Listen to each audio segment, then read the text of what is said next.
नमस्कार, स्वागत आपका हरियाणा न्यूज 24 पर। मैं हूं प्रिंस लांबा। दो योगी एक समान, क्या दूसरे को भी पहले की तरह मिलेगी कमान?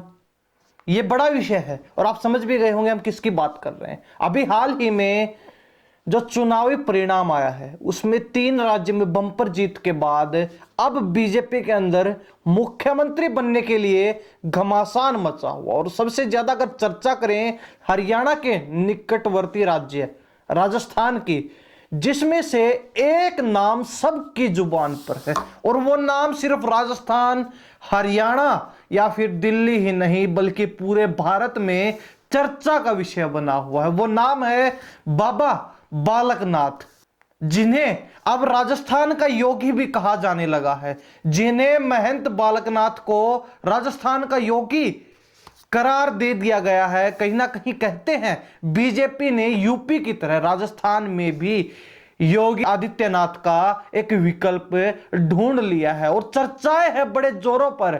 और हर व्यक्ति की कहीं ना कहीं इच्छा भी है कि राजस्थान का मुख्यमंत्री बाबा बालकनाथ को ही बनाया जाना चाहिए, राजस्थान का मुख्यमंत्री योगी को ही बनाया जाना चाहिए। अब इन चर्चाओं में दम कितना है इस चीज पर बातचीत करेंगे और जो है क्यों ये चर्चाएं बाबा बालकनाथ को लेकर चल रही हैं, क्यों बाबा बालकनाथ का नाम सबसे अग्रणी चल रहा है मुख्यमंत्री की दौड़ में, क्यों हर व्यक्ति चाहता है कि बाबा बालकनाथ को मुख्यमंत्री बनाया जाना चाहिए और क्यों बाबा बालकनाथ की योगी आदित्यनाथ से तुलना की जा रही, क्यों उन्हें यूपी के योगी की तरह राजस्थान का योगी करार दिया जा रहा है। इन सभी चीजों को लेकर चर्चा करेंगे क्योंकि बाबा बालकनाथ और योगी आदित्यनाथ में कुछ समानताएं हैं, जिसके चलते उनके अंदर योगी आदित्यनाथ की छवि को देखा जा रहा है और हर व्यक्ति चाहता है कि वो राजस्थान के मुख्यमंत्री बने। हालांकि ये तय करना है भारतीय जनता पार्टी को, भारतीय जनता पार्टी के हाईकमान को, दिल्ली दरबार को, कि किसे मुख्यमंत्री बनाया जाना है, किस नाम पर मोहर लगेगी और कौन जो है वास्तव में सही और उपयुक्त कैंडिडेट हो सकता है, चेहरा हो सकता है मुख्यमंत्री के लिए। यह सब दिल्ली दरबार को तय करना है, भारतीय जनता पार्टी के हाईकमान को तय करना है। लेकिन जो चर्चाएं चल रही हैं हम उस पर जरूर चर्चा करेंगे, आज खुलकर करेंगे, विस्तार से चर्चा करेंगे। सबसे पहले आपको बताते चले कि योगी आदित्यनाथ और बाबा बालकनाथ की आपस में तुलना क्यों की जा रही है और उनके अंदर क्या समानताएं हैं और किन कारणों के चलते कहा जा रहा है कि जिस प्रकार योगी आदित्यनाथ यूपी के यानी कि उत्तर प्रदेश के मुख्यमंत्री बने थे, उसी प्रकार राजस्थान के मुख्यमंत्री महंत बालकनाथ यानी कि बाबा बालकनाथ को बनाया जा सकता है। कुछ समानताएं हैं, उन पर चर्चा करते हैं विस्तार से। सबसे पहली समानता तो यह है कि बालकनाथ भी आदित्यनाथ की तरह नाथ संप्रदाय से आते हैं। यह बड़ी विशेष बात है, दोनों नाथ संप्रदाय से आते हैं, यह समानता है दोनों के बीच।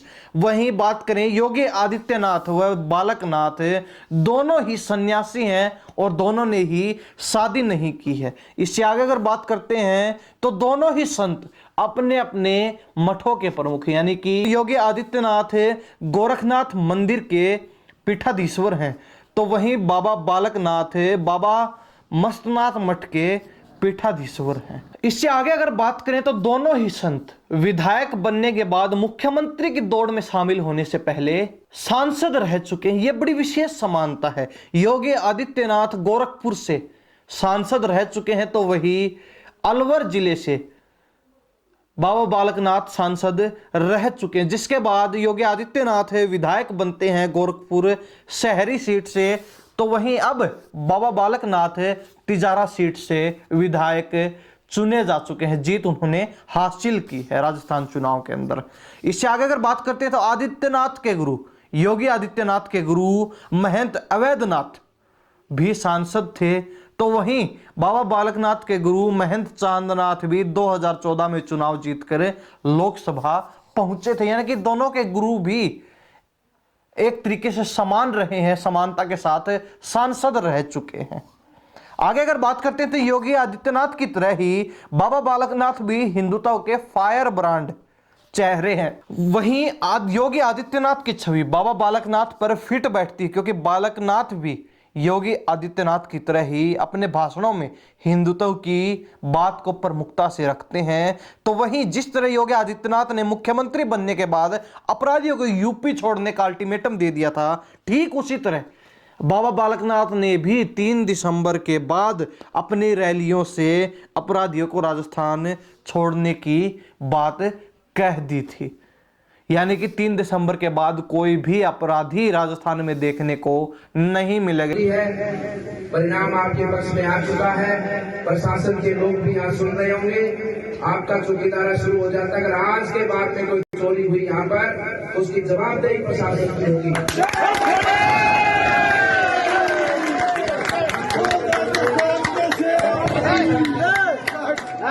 ये नहीं कह सकता कि उनकी जानकारी में नहीं। प्रशासन के पास में एक पाई की जानकारी होती है, मुझे अच्छे से ज्ञान है। इसलिए आपके सूत्रों को दौड़ा दो और जो ये चोरी चपाटी करते हैं उन तक संदेश पहुंचा दो कि अब तिजारा में उनका कोई स्थान नहीं है। तिजारा से दूर रहे, राजस्थान से दूर रहे और हर उस प्रदेश से दूर रहे जहां भारतीय जनता पार्टी की सरकार है। कांग्रेस के राज में इसलिए मैं आप सबसे कहना चाहता हूं कि हम सबको भी साथ रहना है, अति उत्साह में नहीं, हमें कानून का पालन करना है। ये कुछ समानताएं हम आपको बता रहे हैं। जिस प्रकार योगी आदित्यनाथ को मुख्यमंत्री चुना गया था, ठीक उसी प्रकार अब बाबा बालकनाथ की यानी कि राजस्थान की योगी की चर्चाएं बड़े जोरों पर है कि उन्हें राजस्थान का सीएम बनाया जा सकता है, जिसके तहत ये समानताएं जो है लोगों को सामने हम रख रहे हैं कि क्या कारण इसके पीछे हो सकते हैं। बाबा बालकनाथ पिछले दिनों एक वीडियो बड़ी वायरल हुई थी, उनके समर्थकों पर पुलिस ने कार्रवाई की, गिरफ्तार कर लिया, जिसके बाद बाबा बालकनाथ इतना गुस्सा हुए कि वो थाने में पहुंच गए और डीएसपी को ही धमकी दे डाली। वो वीडियो भी देख लीजिए आप पहले। सबसे बड़ा गुंडा पुलिस की वर्दी में आप हो यहाँ पर। जो लोग इस तरह की मानसिकता रखते हैं, ये डीएसपी जिसका नाम क्या है, आनंद राव, ये तो जिंदगी भर मेरा नाम याद रखेगा और ये अफसोस करेगा पूरी जिंदगी भर कि इसने जो आज गलती करी है वो गलती इसने क्यों करी। अपने आप पे रोएगा, ये मैं बता रहा हूँ इसको बात, अपने आप पे रोएगा। इसका ऐसा हाल होगा क्योंकि इस आदमी ने कानून की वर्दी के अंदर, पुलिस की वर्दी के अंदर, खुद गुंडा है ये, खुद गुंडा पुलिस की वर्दी के अंदर पुलिस को आज अपमानित करने का काम इसने किया है। और जिस प्रकार से पुलिस का वर्दी पहनकर ये लोगों पर अत्याचार, वसूली, गुंडागर्दी करते हैं, किस प्रकार से जो काम हो रहे सबको सब ध्यान में है। इन लोगों का बदला ये बहरोड की जनता और राजस्थान की जनता लेगी। लेकिन आनंद राव, हमेशा मेरा नाम याद रखना आनंद राव, तू कभी भी शांति से नहीं सो पाएगा। तूने जो आज अपराध किया है, जो पाप किया है, इस पाप का इस जन्म में कर, अगले जन्म में भी तू पश्चाताप कितना ही करना, कितना ही कुछ करना, लेकिन इस पाप से मुक्त नहीं हो पाएगा तू। यानी कि योगी आदित्यनाथ की तरह ही बालकनाथ भी शुरू से ही विवादों में घिरे रहे हैं। ये समानताएं जो है, योगी आदित्यनाथ जो यूपी के मुख्यमंत्री हैं दूसरी बार और इससे पहले 5 बार लगातार सांसद रह चुके हैं, उनके और बाबा बालकनाथ जो पहले सांसद रहे हैं और अब विधायक चुने गए, कहीं ना कहीं मुख्यमंत्री की दौड़ में भी काफी तेजी से आगे बढ़ रहे हैं, दोनों के बीच में ये समानताएं हैं। अब अगर सबसे जरूरी बात पर हम चर्चा करें तो वो ये है कि बाबा बालकनाथ के सीएम ना बन पाने के पीछे एक सबसे बड़ी वजह है उनकी कम उम्र होना, और यानी कि उनकी उम्र महज 39 वर्ष है, 39 साल की उनकी उम्र है। और कहीं ना कहीं यही वो बड़ा कारण है जो उनके आड़े आ रहा है सीएम ना बन पाने के बीच। अब अगर इस बात की तुलना हम योगी आदित्यनाथ से करें तो उनके पास मुख्यमंत्री बनने से पहले बतौर सांसद एक बहुत लंबा चौड़ा अनुभव था, क्योंकि इस वर्ष 1998 से साल 2017 तक वो लगातार 5 बार सांसद रह चुके थे, जिसके बाद 2017 में उन्हें पहली बार यूपी का मुख्यमंत्री बनाया जाता है, चुना जाता है, और अब 2023 में दूसरी बार वो यूपी के मुख्यमंत्री बने। और 2017 में जब उन्हें पहली बार मुख्यमंत्री चुना गया था तो उनकी उम्र 45 वर्ष थी, लेकिन बाबा बालकनाथ की उम्र महज 39 वर्ष है और उनके पास इतना अच्छा खासा राजनीतिक अनुभव नहीं है जिस प्रकार अनुभव राजनीति का योगी आदित्यनाथ को था। इसलिए कहीं ना कहीं राजस्थान का जो योगी है उसके मुख्यमंत्री बनने के बीच ये सबसे बड़ी जो है समस्या आड़े आ रही है। लेकिन सूत्रों की अगर बात करें तो सूत्रों के हवाले से ये खबर आ रही है कि उन्हें मुख्यमंत्री नहीं तो उप मुख्यमंत्री बनाया जा सकता है, क्योंकि वो यादव समाज से आते हैं और यादव समाज यानी कि ओबीसी वर्ग राजस्थान में अच्छा दबदबा रखता है, तो कहीं ना कहीं उन्हें उप मुख्यमंत्री सरकार की तरफ से बनाया जा सकता है।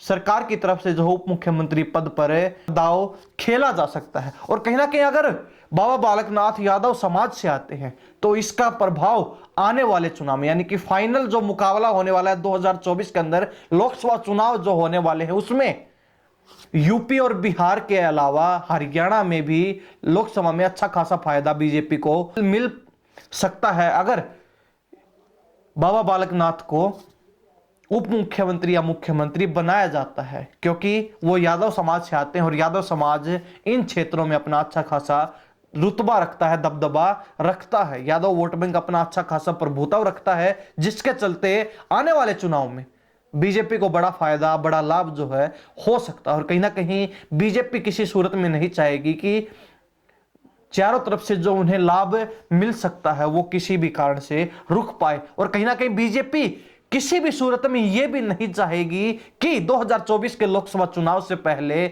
जिन राज्यों में उन्होंने जीत हासिल की है, जिन राज्यों में उन्होंने बंपर जीत हासिल की है, वहां किसी भी प्रकार की आंतरिक कलह हो, वहां किसी भी प्रकार की सत्ता को लेकर, सिंहासन को लेकर, गद्दी को लेकर, कुर्सी को लेकर कोई विवाद खड़ा हो, और जिसका दुष्प्रभाव आने वाले 2024 के लोकसभा चुनाव में देखने को मिले। तमाम चीजों को मद्देनजर रखते हुए हाईकमान अब फैसला लेगा, और क्या कुछ जो फैसला रहता है उस पर जनता बड़ी गौर से टकटकी लगाए देख रही है, बड़ी दिलचस्पी भरी नजरों से देख रही है किसका नाम जो सामने निकल कर आता है मुख्यमंत्री के लिए और किसे उप मुख्यमंत्री बनाया जाता है। लेकिन आप क्या सोचते हैं इस पूरे विषय को लेकर, इस पूरे मसले को लेकर? अपनी राय कमेंट में जरूर दे दीजिए। बाबा बालकनाथ को लेकर आप क्या सोचते हैं, और राजस्थान की जो सियासत है, जो सत्ता की कुर्सी है, उसको लेकर आप क्या सोचते हैं?